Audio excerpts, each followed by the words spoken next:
ڤیان فرە باسکردی من فرەوەتی من لە ژین و زندگی کوردەی خۆمان کوردەی فەیلی کە هاتنە بەغدا و لە کفاح و لە بابشێخ و لە لێ شولەی کوردەواریە نیشتن ئیسە چتە هاتە خەیاڵمە خۆ ئەو وەختەمە گەورایش بووم یعنی ها هویرم ها لە یادم تێدا ئەیانە ئەی بەدبەختی کیشان و لێرە هوکارە بین و لێرە بیش لانە گردن و لێزە گردن و نیشتن و کارکردن و یە جارتر زندگیان بردە سەر چی ویشی من بدەم ئەوە لە خانەخی بارێکردن ئەوەک لە مەنەلی بارێکردن ئەوەک لە زەرواتی هات نیشتە بەغدا و حیاتان بردە سەر یە جارتر لە دوێ گەورایی ژین و زندگی خۆیان بردە سەر لە شنەوە بەدبەختی تر هاتە سەریان خو مزانم سەوکردن سێ چوار مەرحەلە بی بەس کەوە خۆم دیمێ لە ساڵ هەیشتا بی ئیسە باسەوە کیمە وەرجە هەیشتاگان بەس من بتوان باس ئەوانە بکەم لە ساڵ هەیشتا کە هاتن دەریان کردن لە ماڵ خۆیان لێ بەدبەختیە لێ گشت لێ شەدەکردن و لێ ماڵە جەم کردن چه داشتن ئەوە داش خو ئەوەی شە نیاش خۆ هیچ هاتی گردە ماڵیان دەریان کردن بچوو بخستانە ئێ حدودە مارزە یا بشیم ئیس سنوورە خستناتی وەتن بشنە ڕای ئێران چە لێیاندی چای هوێرت چ شعوری داشتێ چۆ سەرا والله زعيمة إما حكومات دائما قشت حكومتك لعالم دجايتيك ضد ولا هناك درود دلصو حيلة وحوالة وتشيشكي لكن إما وهنا وعكس وانو إما حكومتها حيلة كردوا المردمة هاتن شكردن قرار دركردن يجي ورجة تسفيرات قرار دركردن وتن هركة تواي شاي جنسيات بيمنه بي شاي جنسيات نيرك باك تقديم بكي هاتن شكردن استمارة كردن تمام قشت معلوماتي قتيبي مالد شوند منالد قورات بيشقد عمر تواصل معلومات خوان تواصل قشتي دانا في بدي اكيد توات مردم شنو لا خوشي بتنسى شاي جنسيات انا في مانو دي خلاص بوي من لهنا دي اخر وقت هاتنا بان هنا اجتماع هلا مالغان دريان كرد دائما دحيله تريش كردن والمردم لغرفه تجاره وتبيان بون تاجران بان يبتشكي من توي من دن بكي من يعني يجا تجاره زياتر بكي منو يعني خبره درن كشتيان كردان خان دعوه كردان كردين يوا خبره ديرين دي توي من ولاتها تطوري استفاده اللي بكي منو راخوان يعني تشغل نيشتن وحسب الصور وقت يزان قابيان اليوم بسان كشتي كسيره باسي غران وسانين من شيء نا نتوي راسا راح حدود راسا يعني شيء حتى ساعات غان لدسي عم بردين فيلاني عم بردين يعني ومال منال يزانن يعني شنو مال منال عند كاس يزانن يعني درچينا وراخوي ويجا تماشا كان بس يعني سوف خرسنا بندريا بزا وكورو بردن راني اكل فحكومتان هاتن يقشتي حيله والمردما كردن فراعي اشكال الوان اول شيء ما يعني مساله تسفيراتها يعني سوق كردنا تشتازينية لأنه أصلا خويد قانونين نريا للعراق وقت قانون دولة عراقي نريا وإيه تشتي نانا تي رام يعني دائما بتونن يك ورخي ودسا هر وقت بتوان وبكاريان بان كي هاوردي أمر أبو فيان زين كي هاوردي أمر أول وقت نية دولة عراقي تشكيل بي جماعة شوهن هاوردين يعني قشت إخوان هن بي لتركيا إخوانين وخريج تركيا بين ومتاثر بين كمال اتاتورك ويانا يعني نوع هنداشتن عنصريه داشتن فكاريا ايما خزاين من ملت ايما اوسا حتى مدارس ايش كان بي يعني صار 20 مدرسه لكوربي وقت الملك فيصل اوردن رايره جماعه اوردن وليا قوانين نانو هنان هذا وقت قانون جنسيه كردن وتن يا ما كان من الشكل يك تبعيه ايرانيه يك تبعيه عثمانيه تبعيه عثمانيه يا عراقيه تبعيه ايرانيه نا ايرانيه هو تبعيه مرد ما ينسى هذا يعني عراقيه هذا يعني عراقيه شو فرق لنا يعني من دون ما ذلك حسين موضوع نفس الصراع قديما بين امبراطوريه فارسيه وامبراطوريه عثمانيه هذا يعني جنك لبان جنك زي عراق جنك اي بدبختي لك كبينه موضوعه باوەڕ بکە ئەبوڤیان لە مخاسر زانیدێ ئەو موقعڕە چ گشتی يعني کورد هاالێرە ئەڕە چ جنسیە عراقی نەوە ئەڕە چ لە ئەسکەری ڕخیچی جێش عثمانیان کڕانە برنان راس سفر برنان را اوروبا برنان را دنيا موضوعش باسي كريم لو حلقه باسي كريم باسي كريم فلو ترسيان لو زريان شي نيسان وتبعي ايراني وتشاسر ما ايراني مجا حكومتان استغلال او نقطه استغلال اي نقطه كرن خاص بكو ابو فيان ود الرجع عثماني رينوبان اشو من خزانة قال الراي يعني وتطبيق فقط لبان كرد بدبخ كده وتماقة قلت يعني لأن كرد فيليل تاجر بغداد اول ضربه واخد دانا اللي بردنا تاجران بردن هاكو ما يكرن دي وجبه خاصه تجاره عراق هذا سيانوا ضربه دان لاوانا وفي هم باريان بردن هم ماليان بردن باورك تا اخير هر شيء تجاره قشتي بردن وقرآن أنا شيء ذكريه. هو هيك قرآن بيزده هذا كل فريق تايسا. خو أريش أبو مصطفى بردنيان جنيل سفرة كردن. خو أرى كوري لقى شبابي لقى حجرة كردن. أريش باو أبو خيزانة هيشتني. أرى يا للشانزة صال وروبان حتى نبي سن قانوني هجدة للشانزة وروبان. ليش نعم بشو؟ وقت يوم بشو رأيران لو بوده جي والمنا جاك أصلا نيت حرب يعني فعلا كرد فيليل شجاعة أصلا نيت حرب داشتن لأنه أنت نيت داشتن يا أخويا حرب يا مرحلة لو ورجع حرب العراق وإيران بي نيت داشتن زعزم ولا حرب بين العراق وإيران ودن إيش جواني لا أجر بيش نرى أورا كان وحقد والمانا اشتغل شو قال لي ما حق خويا نسينا فأو خطنا بين هالشازة صار وروبان إيش نجيو الليرة دسنا نبانان شيء تجارب بانان كان كيميائي أسلحة يعني 12000 جوان فيلي لناوتشي سابقو كريا كاس أصلا خوراني زين شزا باور بك شو سقطوا خونسي هو تيزاب سيزيا او تجارب شيء النمن او وزروة شال كريان قسم بس سؤال كذا بابا اجر ايراني خو تسفير بلا بشر مثل خير بك بلا بشر واجر يزاني العراقي خو بلا مجي ليره وقت عالم معيشات كرمو بيدمو اي شيء لكن ايش باي مره باس هو ابو يا دالك هسيا لناو بغداد بيخو خمش ليره بيو او هاوسا داشتي قوم داشتين چه حالی داشتن و چه حالی من و چو خم دیمه او انا رام باسك لو چو خم بردن خود دیمه نا در بون وقت او موقع الثوره دانشی من نا در بونان چند مال بردن و چند مال بدبخت کردن والله كيوانو هيش نيجي وتينا ودنيا راه شمال يبودا من مالو هيش نيجي له بالمال او كوريلان العسكري وبرياوه خصنا السجن مال ومحلات وفينا قشي بريا بس توام والمنا تصور بك حال يعني وقت كان قش لا عز عيشه كبير وقت قريده بالي خير حدود دور بشو اودي حالا شو بيا بلا شوني باس راب كرنا واقعاتنا ولا يعني خوي چشتی تریش است يعني وان محاربه کردن خومان کردن و چاود مایت جنسیه نرید خوي بايدا ما حقيقه يعني الجنسيه وشا جنسيه وشتا الرشحات عمل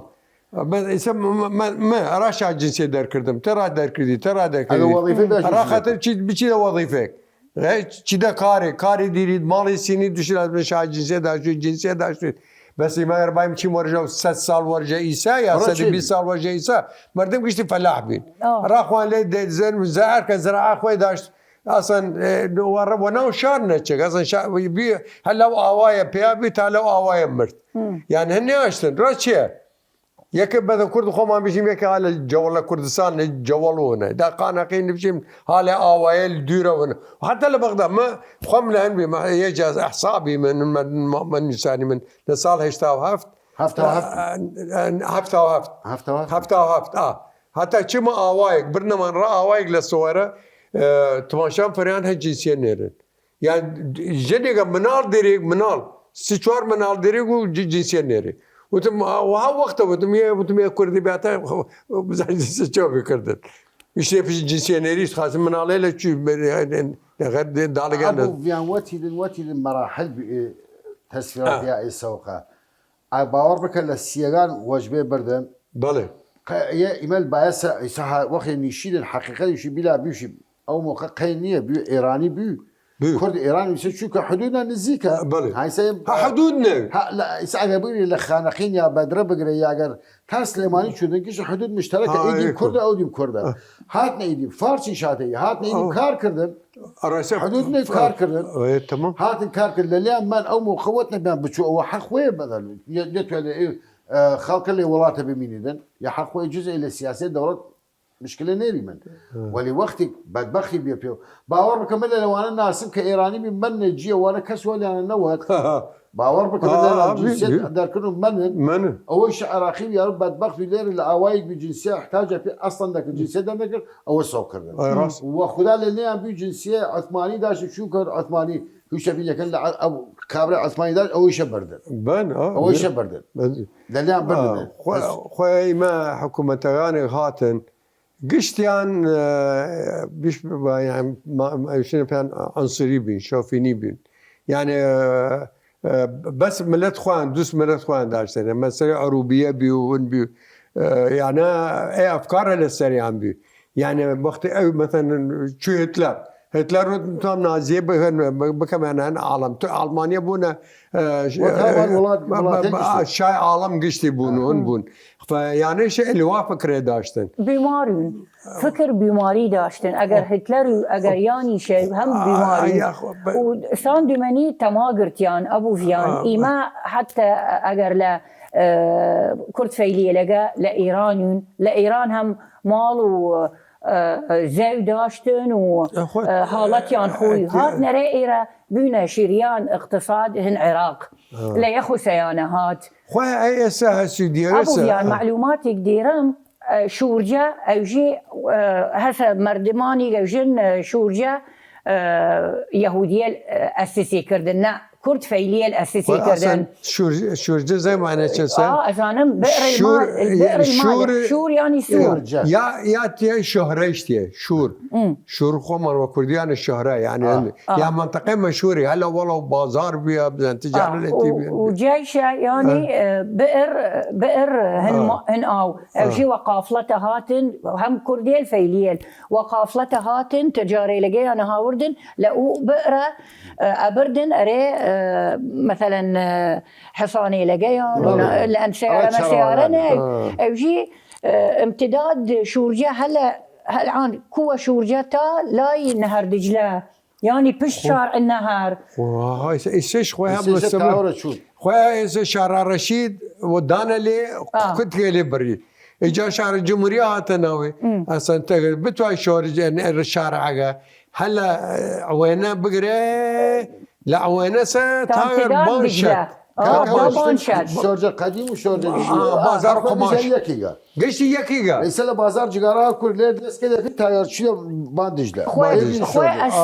اسس شورجا خوي كرد فيليل كردني أريناش مفيد لأنه تماقرد أقريديان حكومة هركيد لأن كرد فيليل مثقف فكر اقتصادي ديرن أغلبيان دولمنن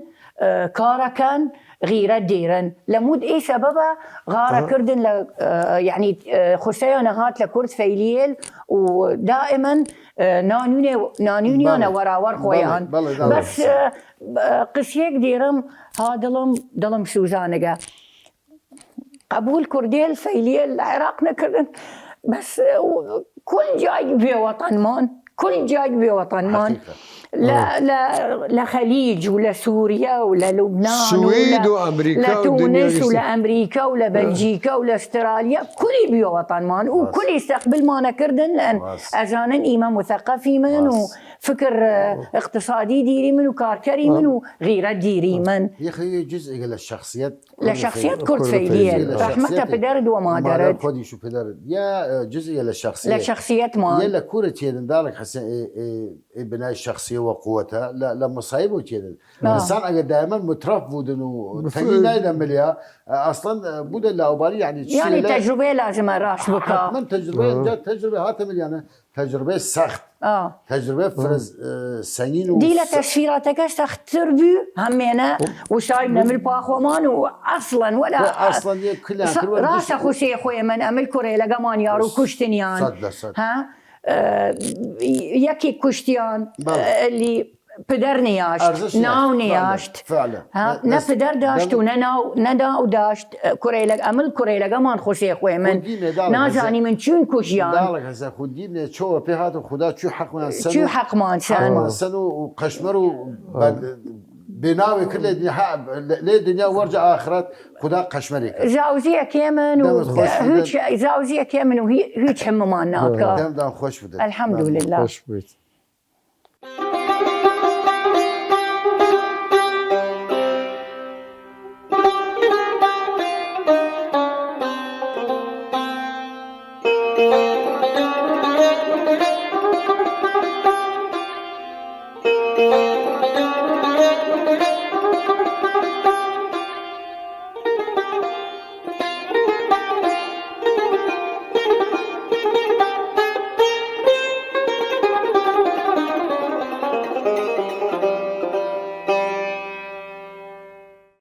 كاك فريدون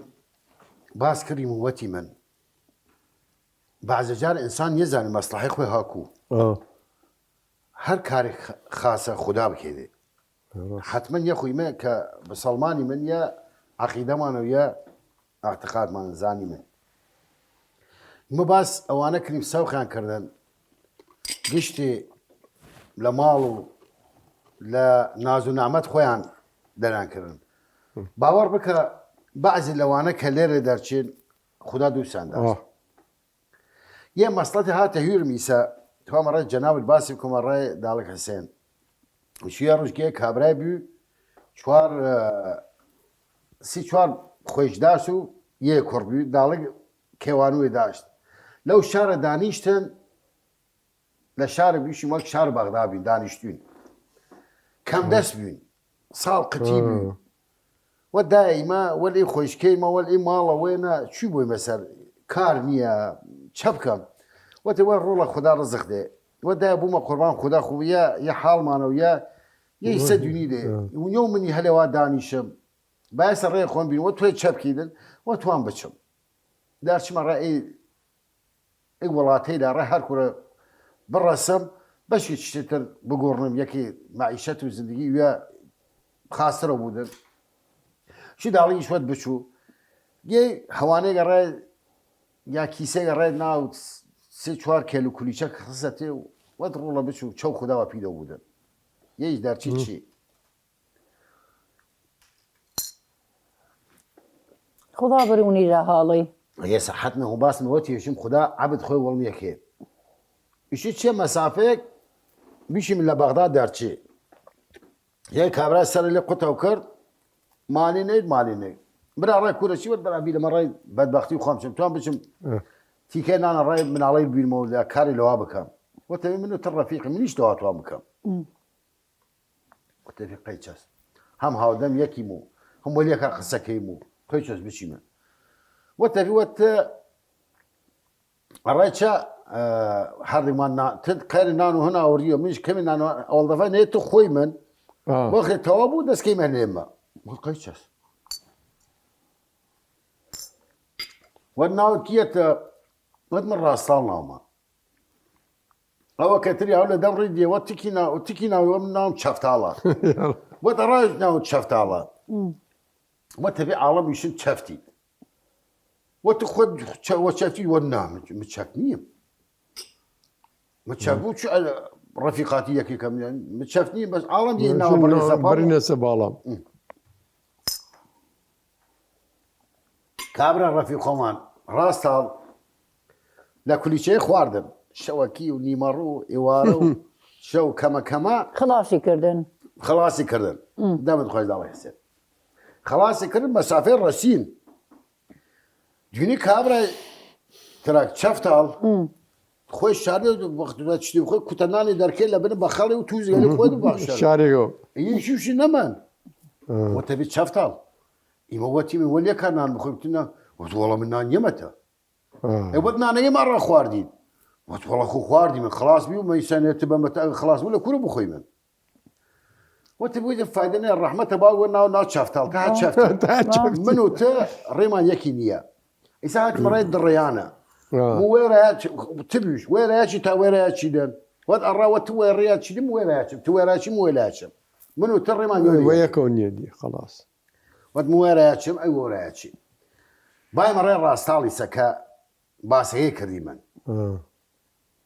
مسافة ريكوردين دي بار آسياويغا شتي ود مشوي الشو آسياوي إنه أخوي سو كاريكا حد شو صار ما أخوي وأقول لك أنا سو شوكي مشوا ليرة خففت هالشواكي وارجع خوار دارشمو خدا كريمة شكتي داركم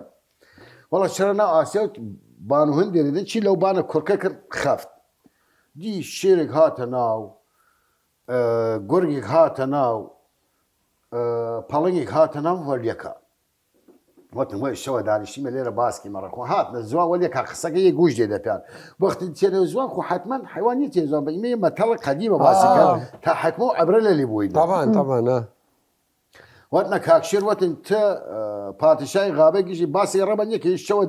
شەواردرجە چەوەی دەسەر وت وەڵە چە بیشم بە وەختی فرق گڕخوام دیونم یه موشێک هەسا ئەی موشە قەری لیلو و ئاڵتوین و هەنها دەستی و مێرگانە پێکێت وەختی تەماشای کردن چونە ڕەناو کوناگێ پڕی لێ لیلو مجەوهرات هەسا یەکیش عەجیبە یەکی جەمی کردە لە ماڵی بێدێ تێری دێ و خێدەوە خێناو کنایە وەت تەمام یە باسی تەوا وەتە پەڵنگ وەتە وەت وەڵا ما وەتە شێن گورگ عفوا وەتە گۆرگ تە شەدیدە باسی ڕەوە کەتیش وەت وەڵە مخ خۆدان زانیم هەر دایمان هەمە دەور پەسوپۆڵەوە دیمە پەسوپۆڵە چیمە لایەن دوونم یە کابرایگە شوانێگە هاوەڵ قەیری پەسە دویژە قەدان گەماڵبوورێک هاوە لە ئەو گەماڵبوورە کابرا لە عەقڵ خۆمە ڕەم باسکردە هەرکە مخ ئەو گەماڵبوورە بخۆێنە شێت خاسەو کێدن شێت خاسەو هەرکە شێت بوو لەو مخ گەماڵبوورە بخۆی خاسە بوو وەتەفێ خاس هاتنە ڕێ پەڵنگ تە شەریدا وەت وەڵە ما چشتی مدیمە پاتیشای هەسە یوشن باوەڕکە هەلێ واسە پاتیشای هەسە گوێتە شێتی دیرێدن هەرکەس خاسێ بکێدن هەنەگەت گوێتە دێدە پێ و بوودە زاوای پادشا خۆ ئیمە وەت ئیمە ئاژەڵی ممە دوژە قەدە حیوانی من ئیمە کاری نیست ئەگە ئینسان عەقڵ بێشتو ئستەفادە لێیانە بکەدن بوودە چشتێکە ڕێخۆی کابرای برامانی ڕاستان لەبانەوە هە گوش دێدن نیژنەوەی هەبیە وەرجە شەوەکی هێما خواردنێ ڕاستاڵ سەرخۆی هاتە خوار و دەرچی چی یەکەمی جار چی من میشگەر ڕێگەی نیشانداەوە باسکردن ڕێم میشگەر هەرچی دان و جەوارات میشداش لە کوناگە ئەراورد لە کوناگیش دەرکرد و بەر چی ڕێ لە شوان وەس ڕێ هەف هەی سعات ڕێکەین شوان تێدێت چی ڕێ لە شوان وەتە شوان وەت هەم وەرسیمانە کاوەڕێنەوە سووت کاوڕ من شوانم هەنوو خۆمەیە وت بەرە عیسی قابڵێت بۆ چەندێکە خوێ کاوڕی وە لێرەگە وە دەلێرەت بووە کابرا شوان و تەماح کردەوەێ دەلێرە فرەسە وڵا دەلێرە بۆ دوشەوی گۆڕ خواردەسێ کاوڕێت سەر بڕی و دەستکردە بەرشەوەتم تنیش بخۆ کەمی لەنی بخۆ کەمی داویش وەتە پێی گەماڵبوورە وە دڵمانی لێپی وەرخۆمە بۆمە ڕێ حرەسی وتبی ئەیسە کاوڕ سەر بڕم بەتم گۆڕ خواردەسێ چەمیش مەخاونی وەتە پێ کوڕە هەرچی شتە بی تۆپی وەتە پێ جای گرانە یاڕەوەی یە حارسی یانە گشتێکێدێت گەل لە کاڕان گرانترە وەت بەراگەم وە دەدامە پیر وە سەد لێرە بگەر گەماڵبوور بەپی وەڵە هیچ تەماگری گەماڵبوور بەر چالواتر سەری بڕیم بەخەیە دەرکرد ناری یرفان چی ڕەسینە کوورە ئیسە ڕەسینە لای ماڵ پادشا وەتن پادشا هەرکە بینێدن طبیب توێدن ئەڕێ گوێتێ چێ ناو لای پادشا دوی هەرچی سەرگشی کردەسە دارە وەدە چێک یەکیشی دکتۆرە هاتنە علاج گوێتێ بکەن نەتوێنست نەکرد ئادەمەکە کردەسەردارە پشتگەسیان یەکی وەت مە وەت تە چا وەت مە خاسەکەم وەت هەملە هندی و بەدبەختی هاتنە خازە تە خازەوکیدن وەت خۆ منیش یا تەڕەچە ئەو قەرە یا سرم چوو یا چە هەڵە پەڵەکیدن زۆر سەرمەکیشن منیش دەرمانەیە خۆم بە خاسەوی خۆ خاسەوی میش وەکیانە بکەدارە وەت خۆ خاس وەڵا دەرمان دا پێ گوێت خاسەوبی گوێت خاسەوبی ئەمجا چەند لە هیرم چی بیشم پەڵنگ وەختی باس کرد وەت مەسافەی لە شوانەگە ڕێکەیدن وەتە کابراش وەتە شیر وەت ئەیەڕدیدە وەت مەسافەی لە شوێنە ڕێکەیدن چاڵێک هەسە ئەو خەرە کویزە و کویزە خەسەروی هاانی دان و جەواران هاتە هەب بنێریدن هم چاڵی کردن نەسێ ئەورە یەکی کویزەوەنیش وەر خۆیان بەرگشتی ئەوە لە هێرم چین پاڵی چە لە پادشا گوێت پادشا خاسەوە بی وەدمە ئاهدوش قەڵ داما هەر کە ئیدوێتە خاسەوە بکەیت دەمێت زاوا ئەو تێدن بوو دە شەریکم لە نیمێ ماڵیەتم هەرچی دی مەلکە و جاوای وەتەپی وتمە تەماح و ماڵتن نێرە مەڕە مکەم دێرم ماهای ماڵە دنیا گەشێن منە ئێ حەمگە جواران کویزەی کابرای دەرکردن گشتن ئەویشە دەرکردی لە ئێلا ئەولا بێ زاوای پادشا و بێ ئەمیر لای یە ڕۆژ چەفتاڵ هات دەرسا گیای کێدن وەناو بازارڕە پەرتەپێز گان گیای کێدن ئێلانەوە تەپیوەتەوی بەو چەفتاڵ من ناسید وەنەوەڵە من یەکی وەک مەلک ناسی وەتەوی من کابرابی ماوەڵمە کولیچان خواری وەتم بەپیم وەتی نێمە پی ئای تو خۆدی وەتم وەتەبیم وەت چیورەوە پیت هات وەتمە بیرێ باسی نەکە وەتن نەوەڵ ئەڕام باسی بکە بەشکی میلیۆوە پیم بەدن وەتەپی وەت بچۆڕێ فلانە شوون لە فلان ئاسیا و شەو بخاف یانە چێن باسکەن بژنەوەیان و تیژ ئەگە خدا بتوانین وەکمەوە چی دێپی چییە نەفسشو نەکردێ گوش داپیان نەفس قسا کردن جا شێر چەوەت وەت برا ئیمە ئەلە عەقڵ بیاشتی من لەبێن خۆمان چوونە قسەی جاسوس هابێنمان ئەو دەفەها فکرەوە باش موشەگە کردم وەت نەپێ وەت کابرای چی موشەگە قاودا و دانە جەوارەتێ برد گورگەوت ئەی لەواوە سەر نێ منیش هات وەختی باسنە فکرڕا هەسە باس کاوڕاکردن و گەماڵ وەت کابرا گەماڵبوور برد و سەری بڕی و بردێسێ پەڵیش وەت ئەینە چشتێ هەنە کویزەکانی شەکە بردێس ئەوەت یعنی یەک کەسە گوشت دەیمە تەکلێدە تەماشا بکە چینە باڕ چەفتاڵ کردن لەپلەم گشت خواردن وەت یە شامم شەومانە چەفتاڵ خوریا باسم لە چێتێک کاکفرێ خۆپیکردن باسم نەوە تێدە ئینسانە ڕاستگو ئینسانە ڕێپاک دامەن خدا هاوەلە هاور نێبان ئەیە کوردەی لە خۆمان چوە لە خانەقین چ لە مەنەلی چ لێرە دەریان کردن سەدام ڕێوە دەرەکرد لە ورسی بمرن بەس خدا سبحانەوە تەعالا قەتعاً ئینسان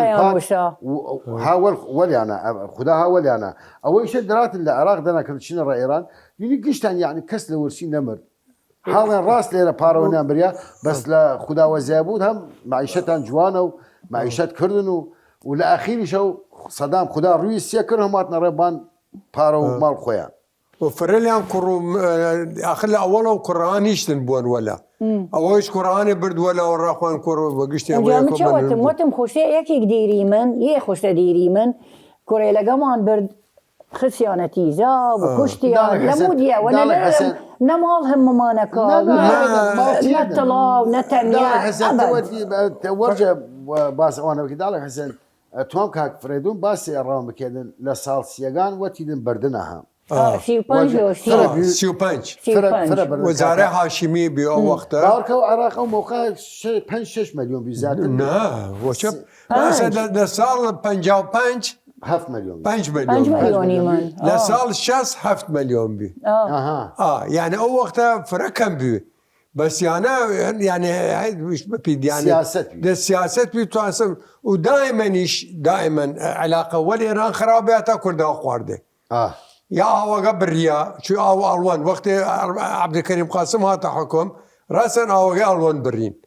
گەڵاڵ بڕین یام چە کردن یعنی حکوومەتەکانیش من نان یعنی مناڵ مەزم بازیکەن لێ وایان وعنادیە و ئەنادی ڕێکارێ لەکریە دەربەن نین هەرچی لە شعبی مسکین مهمی لای خۆ گەشت حکوومەتەکان من ڕاچەویشم گشت حکوومەتەکان هەرکە بەش خۆی لە ئیما هەن کرد ئێمە زڵم کریای من و ئێقەیە شاجنسیە شەکردنێ مەسیبێ خاڵبشی بچوتە 34 بار یە خۆی 34 چێ باوک و باپیری گشتی لێ وڵاتە بینێ 100 ساڵە 200 ساڵ هەخۆی لێ وڵاتە پیا بێن بێ ئەو وەختە بتمان باو جارات باسێکە وتم ئەو وەختە مردم محتاج جنسیە و جنسیە و شن ڕاچیان بی بۆ ئەڵڵا کاک فرێدم باز دەرکێدن باوگم ڕەحمەتی وەرمردیان باس کرد وەتمە خاڵویلم بردان موقع ئەو باس شەسەگان کە پەنجاگان تقریب پەنجاگانی بکەن یا لە وەختە ڕەشید عالی گەیلانی ڕەشید عالی لە چلەوان ئەوە 46 تەسفیر گەورە کردن بردنان وەت منمەجیە و ناو بوسانن بی مناڵی ئەو قڕ گەورەی شابی دیوەت لەورە بین وەت گواخر مختارەیە خدا ڕەحمەتی بکێدن وەت ماني 50 فلس داسه يارو مبلغ يتي ناويش ود شرطي، ود 50 فلس دابي وركر اولاد شي ود كان صار من لو شاردو ما وردنا ود اخر شي ود نبي وتم كلاي ومختارقه ممنون دم بس دين يتيرز دم ماني 50 فلس هر شي كار بكم بام بمية اگر سوق مشكن بلا سوق مكان من وتشينم دلتان مني ومننم دل خوش يعني او در اهميه لا منيردن بنا مره اوري بلا بونا وخش مره لا خالوين مو اگريش هيش نمش خو هيش نسم يعني يك اهميه وتش مره خانقين اراي نفوس بيشي من او موقع شناوين يزانم وتشي موت من لو لواسه وت مو 34 دانه بيم يعني جنسيه 34 دانه بيم دالين 34 داشت وبراي گوره داشتم کشتن خدا رحمتن کنه مردم 34 داشتن او موقع و دانه پیمان او 34 دانه پیمانو یا بیو عراقیین دی وقت تصویر نمی که باور بکه وقت جناب گوتی علاقه بین هر حکم ده کمی خاصه و بیو ایچن ساله فدی ارائه و ییمان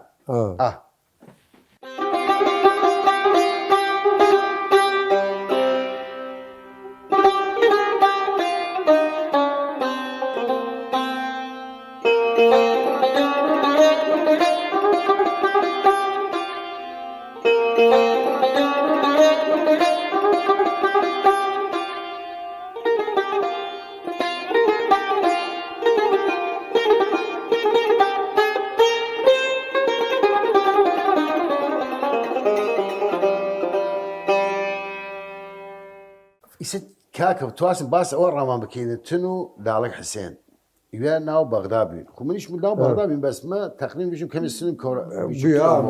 مال هفتاني تدي دشي ديم اي سيدي ابو فياوتي هفتان علاني داي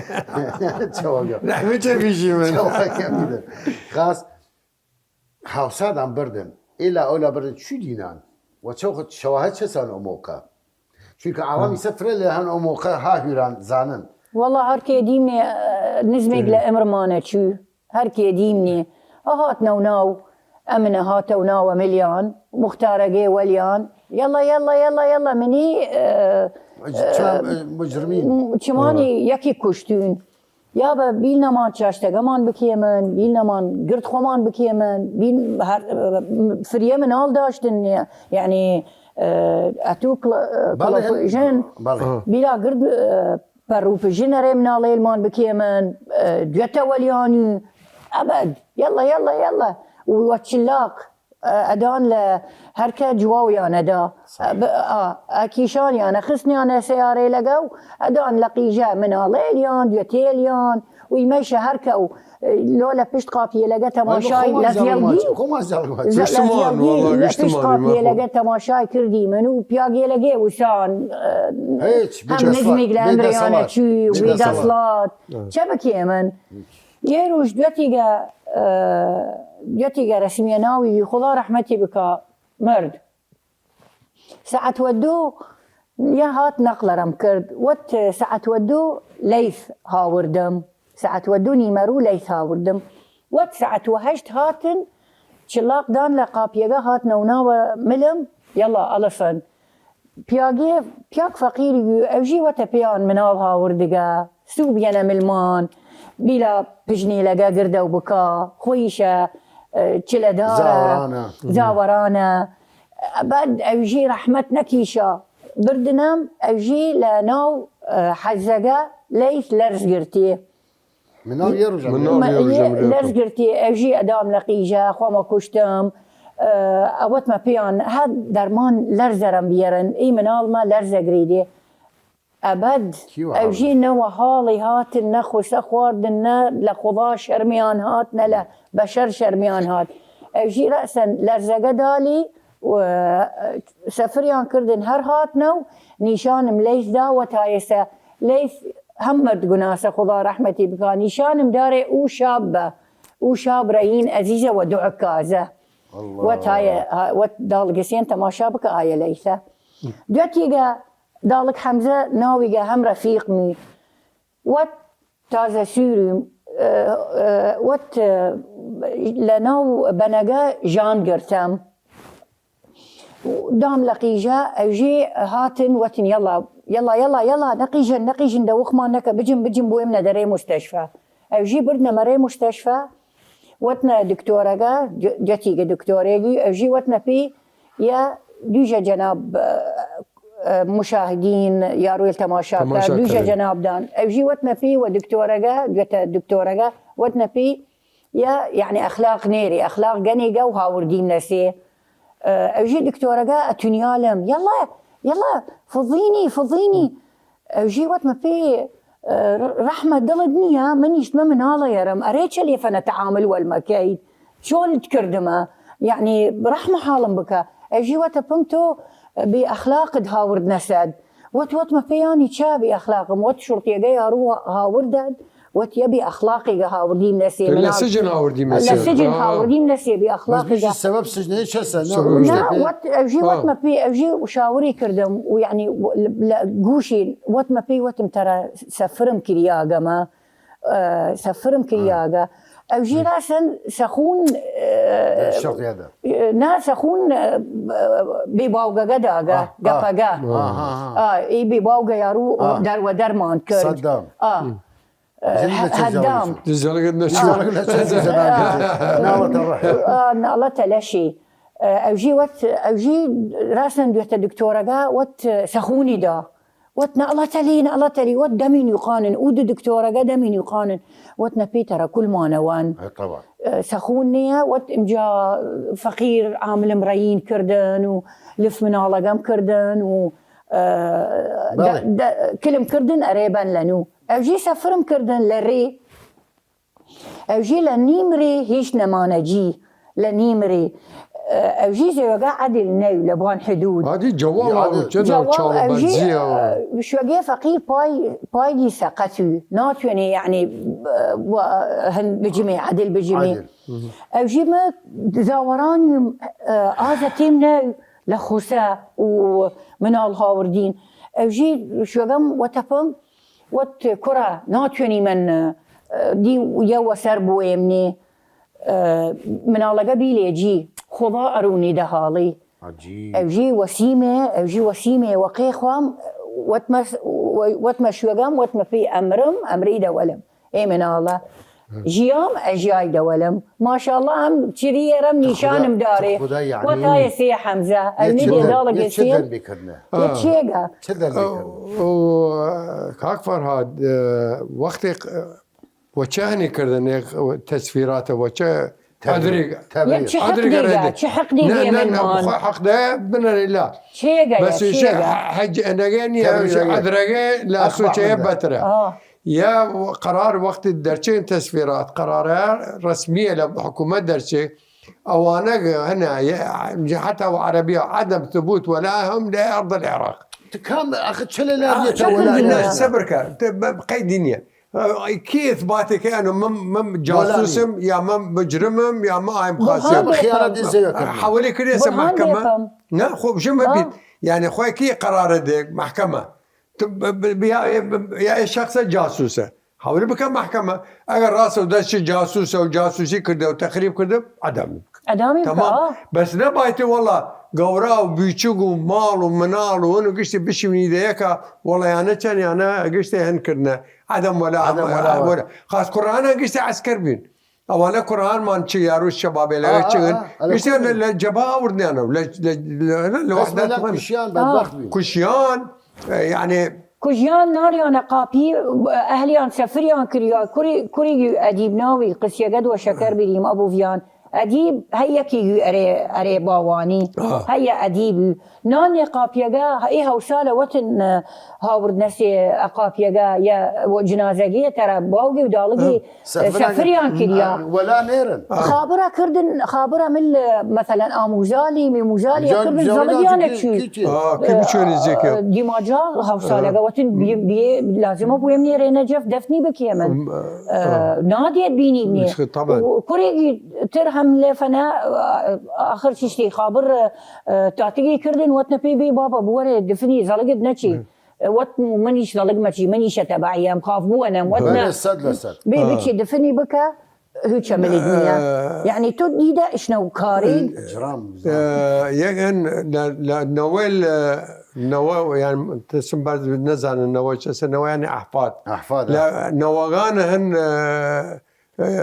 او شخص مدرسه في لينا ناو خاص بالي ناو خاص يعني معروف في او وقت يعني ماسك لا كردي. تشيلو شيء باسي كردي مدرسه جناب باسي كردو هن كردي. كردو ياكر لان ياكل القران نوغان الدوان يعني رفيق من بالي يعني يكي يليان باسرام كرد وديك الابراغان شهيد بي لان وقت قادسيه سياقه كابرانيه قادسيه كل شيء فقيره وتشك وديك تريش واويشا وتوزخم داربي وتوزخم داربي بيا غنغرينا في فقيره باي برينو هرش فاده ويشمرت يدوان ودمني شاتن بردنا توزيع وبردنا يا خاص الشهيد ديرم ويش جريحه ويش سقط بها ويشمرت واهلي سفر كرياغا ولا لقيت بتر وشوانا وتكركنا شنو مرا تحقيق فغنى فرق وراسه قلت من سامه سويني كلمه يعني الكتاب ثبتي كلمه يا وتكركنا شنو مشوا تحقيق بوت تهني شعيد وتمثل فيها ما عائلة زنقيني ما يعني شهابي لا اخر قيدينية بس اخر شيوعي افكاري برجوازينية يعني اشتراكية او يعني فقيرة او وتمثل فيها ما عائلة زنقيني مني ما هني من وتي خاص وتهني بارتيد وتمثل ما كردية زانم كردية مش يعني ابو فيان انا يا عذره درو دريان لا سبر بك اخذ درو دريان كرياغا هاي تشغنا قشتي تشغنا الريا وخلاص يا كره ليره بدبخت بمانجيه ولا شون يعني يعني ودي اخر درشق يعني التحقيق ولا ما كانوا يزن رشا هاورد رسم طبعا يعني سيخ يسمى بشي من شي وقت هاتن برسير يا رشا هاورد نسي وتي بابا يا اهلي مسافراوي ما هاوردي مسا وتي من القمر يا لباس سياسه هاوردي نسا تحقيق بدي كي منو شو تاسع عندك كنسا شنو خرج سريع وتمسى فيها والله من عندنا سياسه وش علاقه نرم بني مش وما حد النفط خلاص كردو مفنيم وانا من الشيوعي من بارتي من هيك نيم ما هيك حزبي نيم لوابي كردن دي اخر يلا زانسن هنا يعني قضيه سياسيه وبرنا ما خسرنا ما حجز دي اخر وقت درتش لبانه ماليه بابيريا ومليارات داشتن يعني فرد دولار من بين لبانيا بحرسيه حد كسره وعطاش منطقه كسره وعطاش بيش ثوره هنا دكاني قرد دكاني كرد نيميج تخافت نيميج سيارة تصريح كنا أنا وقت لما حد نفض بدنا مان ميكانيك بما خويا دي مجا راسي فامس وتا بديش مجاهات لجراجي هن غسل تشحيم جماعة خماننا راي كردن وتن يا دكان راي تشوف وتشيكونيا وتشيكون محل راي كردن تا يعني نيت سيارة أنا شونن كان يرين عارش كوي زامشة كي سيارة خراوة وقشت رفيقي شيء بين يعني هني عنكر اللي هو خاصتي هاورديسه وبيدي وكوب من امام موسى وهذا يزام كره بدبختي قشتي يزار رشا وردين السي اذا بلات زاد شنك تعد عليك بيها تعد على شي قضيه شو ظلمي بلا اساسي بمعناه بهل هو سيشن بحبها سكتي الراس يعني شفت الله يا باسيري يعني قد بني شي من هيك اشترى يعني حقيقه مفروض يباسي بكري يقول لازم قشتي شوت هذا شنو باسي حالات يباسي بكري مشوا نشيني شي من كارد التاريخ باسك قشتي بيشي ومنيش يعني وكم يعني يعني برادرين ما نغني نسنن وقلم دير من دير اشتغل هن بكن يعني ثبتي بكن تاريخ يس خدا رحمتي تاريخ كرمان كرمان بزاني تاريخ ما جسو رحمتي بك نظير اسماعيل امر خدا كرد صادق يكلا جت يكلا دولمنترين انسان العراق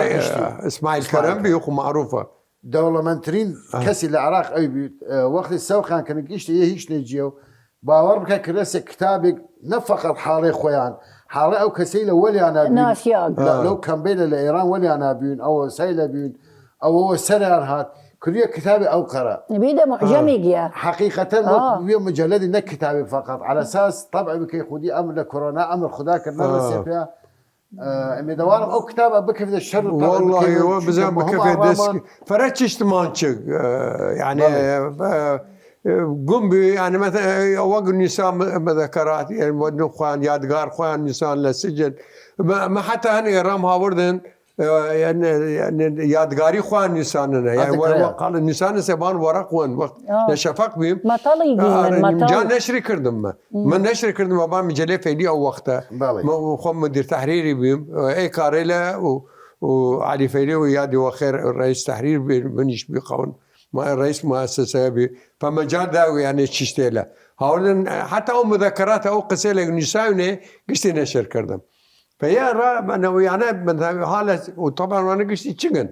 او كره لك داشتي من لسن بن حجز بين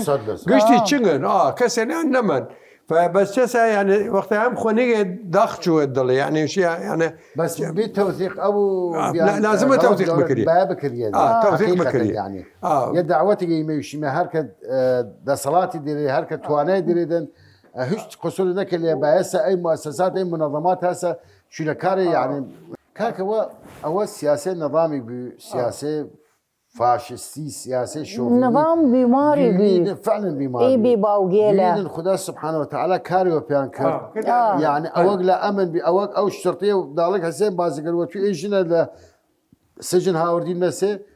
مصير هاكو إيسا شرط ويمد ديني مجنفي ميسا تشوى السراحات لمؤسسات أمنية بقري لقشتي بقري حش يعني كاري وسرعان شو نعنى الدنيا خجالات اي دنيا او دنيا بي ان شاء الله حرمت